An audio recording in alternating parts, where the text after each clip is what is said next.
I put out the primer for my mindfulness series this past weekend, and I talked a lot about how the anxiety, it's a temporal phenomenon. So that means time. So it's based on our judgments we've made about our past and maybe our fears of what could be coming down the pike. So anxiety, it's always based on our intellect and a story, right? And there can be physiological factors. I mean, if you were in war or experiencing aggressive trauma, there are physiological factors, but most of the time it comes down to the way we're viewing the world and a lot of the stuff that's going on inside of us and a lot of the stuff we're afraid of. So the beauty of mindfulness, whether we're talking about mindfulness meditation, deep breath work, or I'm very into what's called contemplative spirituality, which is a devotional form of prayer and meditation where we relax the body and then spend time in silence with God.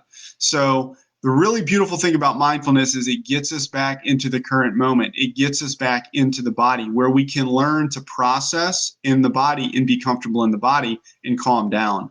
And really, it's interesting. I've been learning a lot more about meditation and trauma and somatics and different things. And I listened to this beautiful lecture the other day, and it talked about how we really have three brains. Most of us have come to rely on our intellectual brain. This is how our problem-solving mind, right? And a lot of the anxiety story centers there because we may be getting friction or struggling. We're struggling to achieve an objective, and we're trying to problem solve, and we're just kind of going through loops and freaking ourselves out. But we also have an emotional brain, our heart. We have that emotional center, the feeling center. And many of us are frightened of that, right? And if we can learn to face that and honor that in ourselves and in others, our relationships are definitely going to improve, and we're going to be a more calmer person. We're going to find more well-being in our spirit. And then the final brain is deep in the gut. It's that primal survival. Like sometimes we'll say, what's your gut tell you, So we have to develop all three of our brains and really find a way to kind of cohesively center them all together and really create some wisdom that we can find in the moment. And if we can learn to find that wisdom and be connected to it in the moment, we're going to be a much calmer person and a person with a lot more sense of well-being. And that has huge effects on our relationships. It has effects on how we at work. It has effects with our children, how we parent, how we do life with our spouse. So this week, I'm going to be working on some videos and getting out some videos in the next several weeks on mindfulness. This was in my primer that came out over the weekend, but there's really three phases I like to take people through to build their mindfulness practice. The first is a tactile phase where maybe rubbing our fingers together or doing some of this, or even the EFT people, the tapping and the just tactile stimuli, right? We want to let the body know.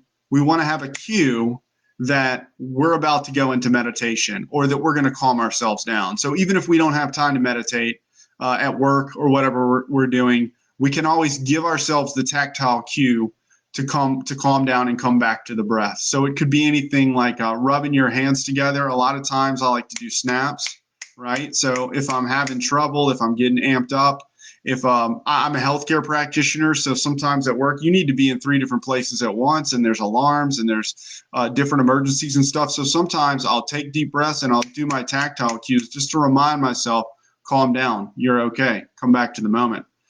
So first is the tactile cue. I'll put out a whole video on that. The next is the breath. I do a type of breath that's called 4 cycle. And what I'll do is I'll inhale through my nose for a count of 4. I'll hold the air in my lungs for a count of 4. I'll breathe out through my mouth for a count of 4. And I'll hold the breath out for a count of 4. So I'm going to do a whole video on the breath technique, and I have a metronome. I'll actually use the metronome at 50 beats per minute in the meditation video, and I'll show you how to do that 4 cycle. What that's going to do is it's going to prime your nervous system. It's actually going to hyperoxygenate your body. I know a thing or two about this because I'm a registered respiratory therapist. Breathing is my jam, right? So we're priming the body. We're giving it all that oxygen. And then it says, wait a minute, I'm getting my oxygen. I'm feeling light. I'm feeling better. I don't have to breathe as rapidly. I can breathe deeper, right? A lot of times when we get an anxiety, shoulders forward, we're going to be tight. We're going to be shallow breathing. The problem with that shallow breathing is this, that, and my friends know this from Allied Health School, most of the vasculature in the cardiopulmonary system, I'm going to sit up a little bit, is in the bases of our lungs, right? So when we say the vascular, that's your veins, arteries, and capillaries. That's where the gas exchange occurs. So you breathe in the oxygen, and when you breathe it in, there's a diffusion gradient where oxygen passes into the vasculature and CO2 comes out. That's how we ventilate and respire. That's how we do the gas exchange, right? Well, if we're breathing really shallow, we're not getting air all the way down. We call those the basilar spaces. We're not getting the air all the way down to the basilar spaces in the lower segments where it can actually get to the vasculature and be much more effective.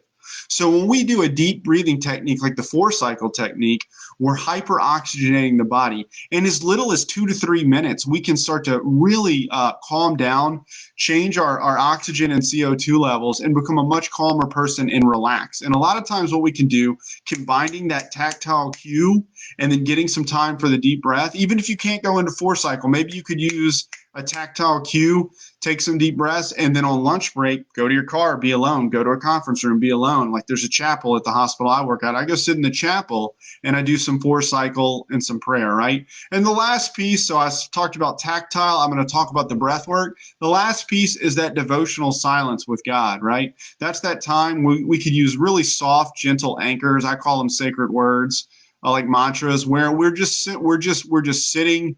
We're calming down. We're being open to process what comes, and we're being devoted to God. So we're just calming down. This is a nice way to really calm down. Factor in devotion, love, and safety into our lives, right? We're going to hit all those levels where we're feeling calm, we're feeling primally, we're feeling secure, and spiritually we're fostering a sense of wellness. Spiritually, we're fostering that sense of faith where we can feel good about our lives and know we have a purpose and know that no matter what comes down the pike, there's no suffering that can stand forever, that there is benevolence in the world. This is a safe universe and beautiful things happen every day. And we can either choose to see the pain and the suffering in the world, or we can choose to see the beauty and all the potential and opportunities and stay curious about what God is up to in our world and how the world is getting better each day. And that doesn't mean we won't occasionally slip down into that guilt realm or that shame or that fear, that anxiety realm. It just means the more that we practice mindfulness, the more we can get safe in our body, the more we can stay here in the moment, and the more we can be tapped in to the beautiful nature of God and how he manifests himself in our world and in us. We're a part of that. You are a part of the solutions in this world. We can be a part of the problem. We can also be people who carry a lot of light and beauty into the world and help a whole lot of people. So I wanted to just end here with this, is that, it takes about 10 to 12 minutes a day of mindfulness to really see the changes in the brain. They've done this on monks. They've done this on different people. They've just done this on regular people that they taught basic breathing and mindfulness to. In 10 to 12 minutes of daily practice, it only takes a few weeks before you can really start to light up and sort of program the more sage and the more unified and loving and calm regions of your brain. Like I said, we're all kind of in that intellectual framework, that problem-solving mind. A lot of us have a lot of fear and anxiety there, a lot of type A, I got to get it done, get her done.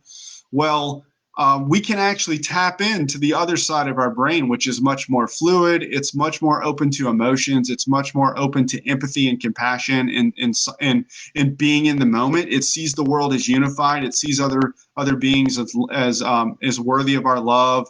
It helps us really tap into the spiritual essence of who we are and experience some of those beautiful eureka moments where we just know we'll be okay, right? So 10 to 12 minutes a day of a mindfulness practice, you're going to change some of the neurocircuitry in your brain. The sort of buzzword, some of the scientists call that neuroplasticity. That's a big thing that's been talked about a lot recently, and they're going to be talking about that more and more. It's one of those concepts that the science is showing us is absolutely true and is really amazing stuff. So I'll end with this. If you think about, like, let's say you're coming home from work. You probably don't even have to think about it. You get in your car, you leave the office or whatever. You make a left, you make a right, you pause at the light, whatever. You have a rhythm that you go through, and you have a natural thing, and subconsciously it just takes you home, right? So let's say you're going, and one day you miss a turn, so you go down. Well, okay, so you go down 2 more blocks, you hit another light, you take a left. Well, all right, you still eventually wind up on another one of the same routes, right? So when we think about our neurons and our happiness and our ability to cope, we have certain neurological patterns and belief systems they're just on us. If we have fear, we have a shame belief, or we have a belief about a relationship, beliefs about money, beliefs about our value as a human.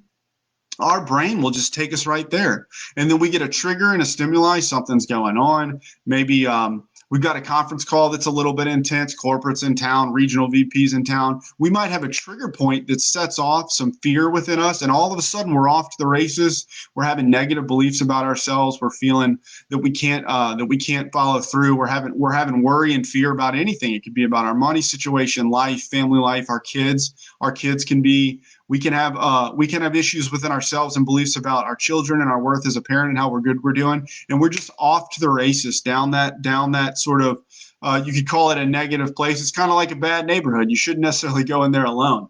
So we want to reprogram the brain. We want to really change, make some of those neuronal changes, so we can start to be more at peace. And the beautiful way to start that is with a mindfulness practice. So I'm so glad you tuned in today. If you're catching the replay, thanks. As always, if you could like, comment, or share.